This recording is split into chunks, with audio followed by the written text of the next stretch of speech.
大家早上好啊！我现在已经到了西贡，早上一醒来，我朋友就已经去上班了。那我现在给他把钥匙送过来，住的地方离他的办公室非常近。那他中午可能要回去睡觉，我中午是没有午睡的习惯。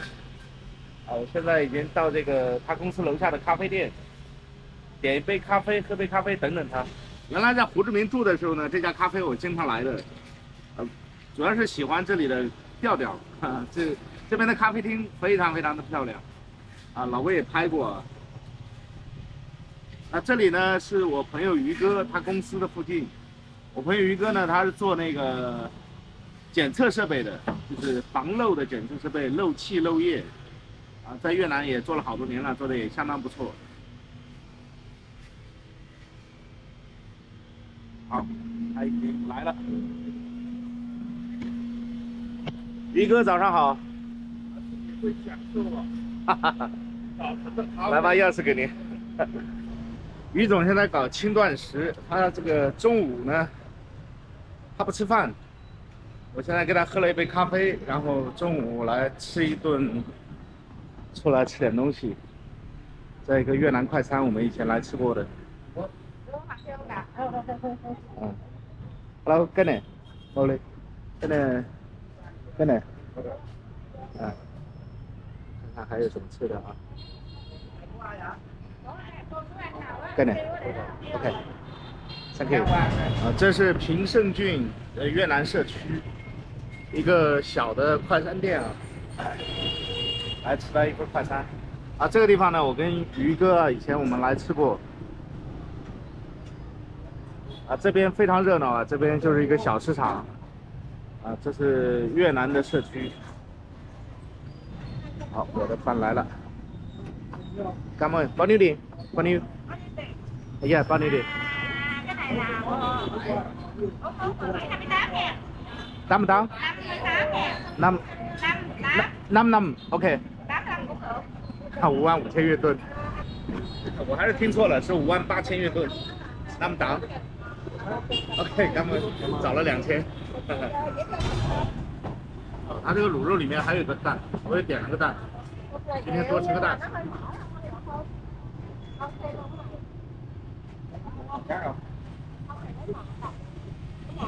啊！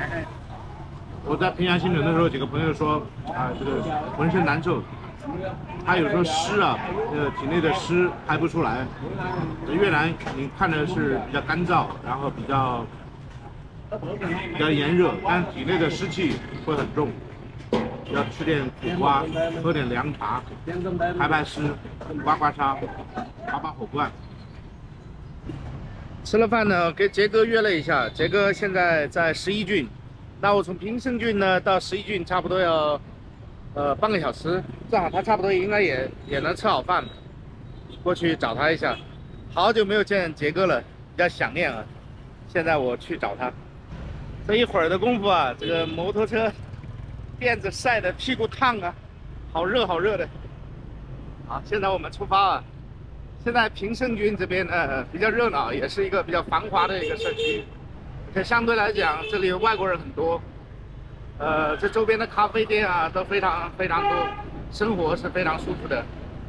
那11郡呢，实际上杰哥那边是跟第5郡它是挨着的啊，它其实也是原来的叫提案，在提案的时候，第5郡、第6郡、11郡这都叫老的提案。那时候那边华人非常多啊，那今天也是有相当多的华人生活在那里，这里就非常熟悉了。老魏在西贡根本就不需要导航，去哪里基本不用导航，除非特别详细的地址，没有去过的那种居民区啊或者办公楼啊，大一点的地方都不需要导航了。在越南过十字路口是先从这边骑到这边，然后再直行过去，不能左转的话非常麻烦。我现在要左转的话就先直行到对面，然后从对面再直行过去。这是美国驻胡志明市领事馆。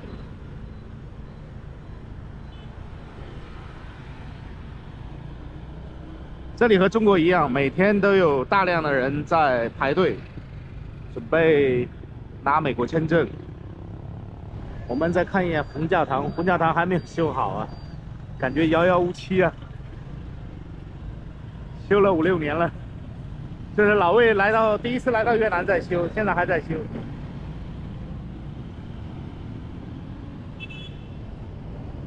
那前面是龟湖，我的正前方呢是大名鼎鼎的总统府啊，就前南越总统府，现在的名字叫统一宫。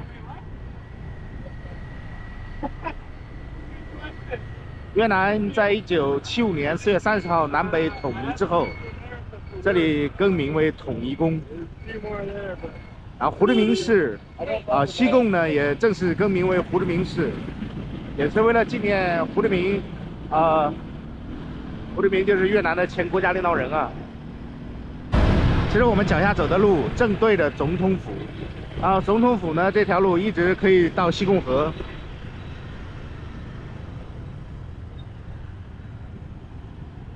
总统府楼下有个地道，它实际上是可以直接通到西贡河码头西贡河码头，然后可以掩护着这个总统啊，或者说一些国家领导人，在暂时可以逃离这个总统府，然后坐船再离开这个西贡它有一个非常非常好的密道，有机会大家可以去参观一下，但是密道现在不给进入啊。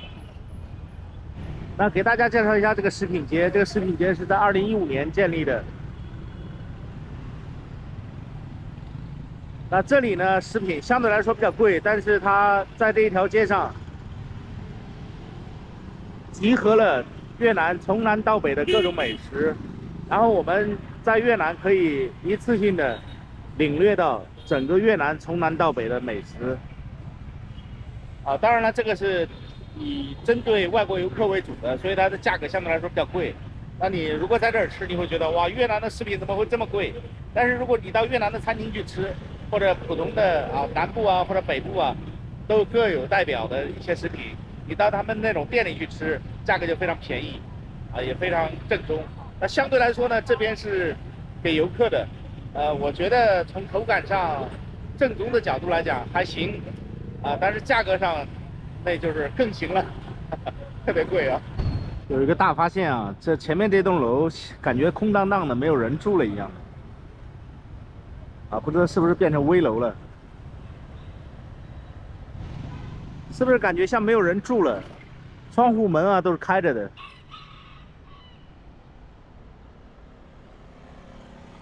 这条街是老魏比较喜欢的一条街，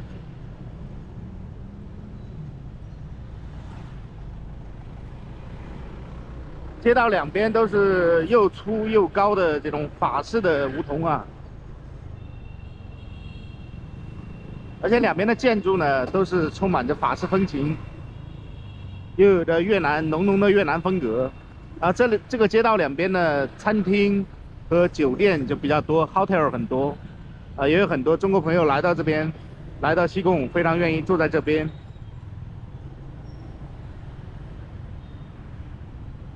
我在这条街上有几次和中国朋友一起喝咖啡他们都是住在这边的酒店里。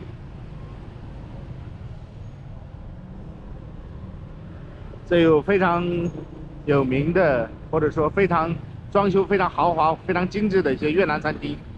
越南菜我们先不评价它好不好吃，但越南的这种餐厅装修的真的是非常有格调非常有情调，非常有特色。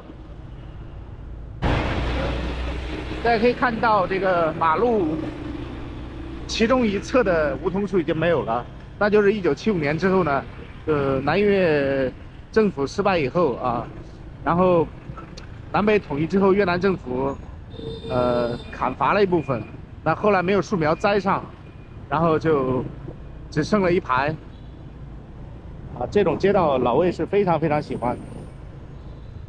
呢是一个学校，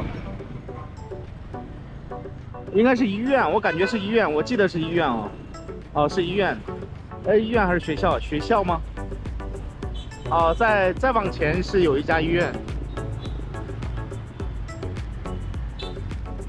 我只能看他们那个衣服的穿着。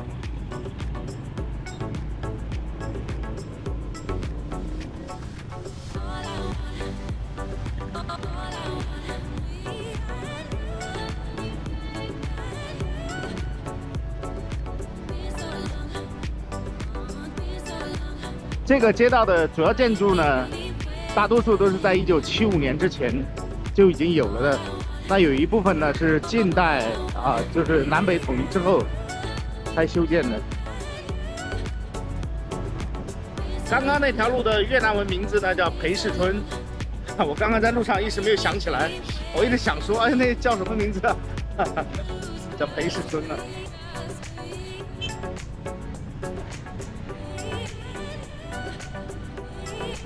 这里有很多这个越南的快餐啊。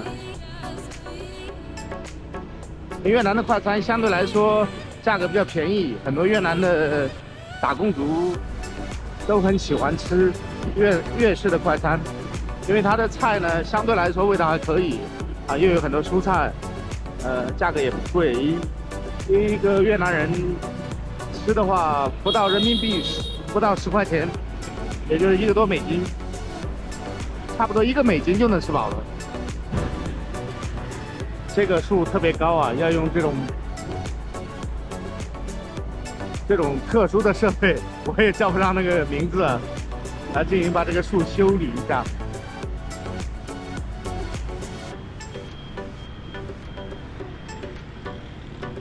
好久没有来西贡了，真的好久没有来西贡了，非常想念啊，也非常亲切。来到了以后，我就感觉这个浑身的细胞就开始懒散起来。然后也开始放松起来，也开始感觉比较舒坦。相对于平阳的快节奏，这个到了西贡啊，人就自然而然的进入这种状态了，就觉得就应该慢一点，放慢节奏，然后享受这种生活。我这后面在弄树啊，把树枝修剪一下。今天特别堵，没想到今天会这么堵啊！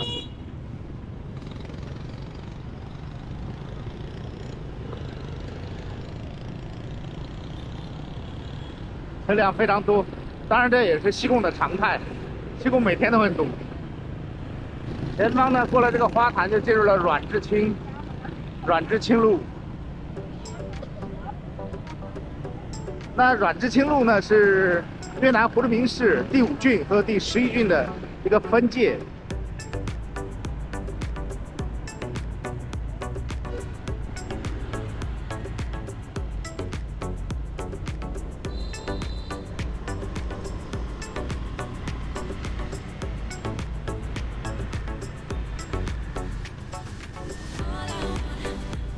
阮志清路比较有特色的一点是，在这条路上有大量的佛教用品，在佛教用品店非常多啊，可能是这个佛教用品一条街啊。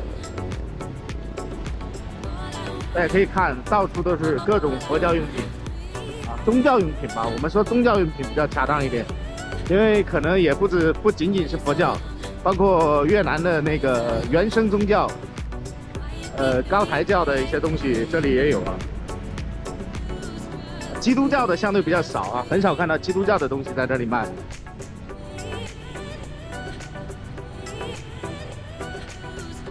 啊，当然这还有越南沉香啊，那个繁体字应该是华人或者台湾人开的。给大家介绍一下，这个有个西贡啤酒厂在阮志清路上。那我有一次拍摄阮志清的视频呢，关于阮志清这条路的视频，我就没有把这个西贡啤酒厂拍摄进来。当时我不知道，就忽略了有这么一家啤酒厂。但西贡啤酒厂在这里面非常的有名啊。西贡啤酒也是越南的一个比较销售量比较好的啤酒，那销售量最好的应该是 Tiger。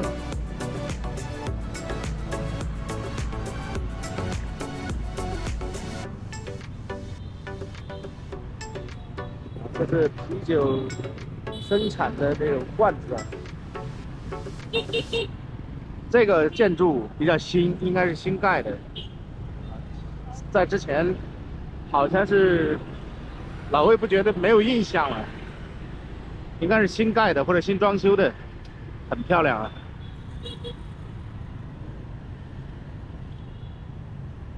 啊。这条街上呢，你像这种有电梯的房子，特别高的都是那种75年之后建的，也就是这近50年建的。像这种比较老的，包括门窗啊，都非常古老的这种，这中间这个房子那就是很有年头了，应该是75年之前的风格。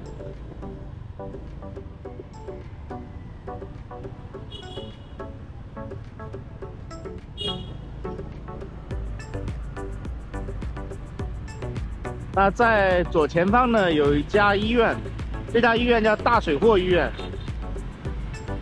大水货医院呢是前身，也就是日军医院，这是当年日本人建立的医院，那也就是日本的军医院。那也是这个整个越南来讲啊，是最大的医院之一吧，应该在南部肯定是最大的，北部我不了解啊。这个大水货医院呢，它的综合设施特别好，有很多外国人来到这边医院来就诊，这也是一个社卫医院哈。有一年呢，老魏一个朋友住院了以后呢，住到越南当地的一家医院，那后来那个医院拒收，说他们不是社卫医院，就是转到大水货医院的。这边的医生啊，他有的会中文，服务态度非常好，收费呢相对来说也不便宜，相对越南人来讲不便宜。大水货医院每天这里都非常拥堵啊，这条街天天都很堵。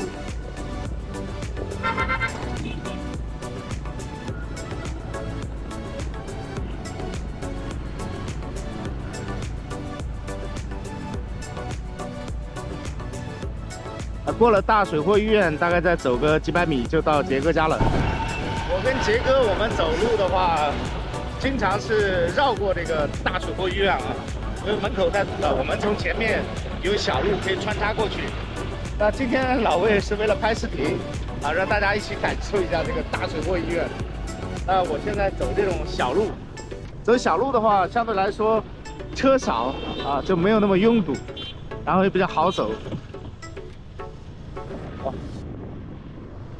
这种房子大家可以看啊，这肯定是1975年之前就建了有的房子。像这种特别新的，楼层特别高啊，包括装了电梯的，这个都是新建的啊。像这种都是1975年之前的，这风格很浓啊。这里我们就到了新开街，杰哥家就在新开街。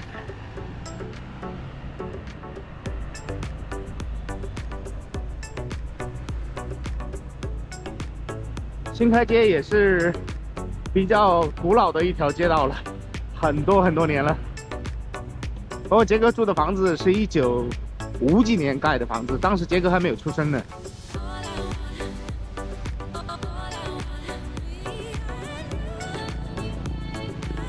已经有70多年的历史了。好了，那本期的视频就到这里，非常感谢您的欣赏，祝您生活愉快，拜拜！再见了。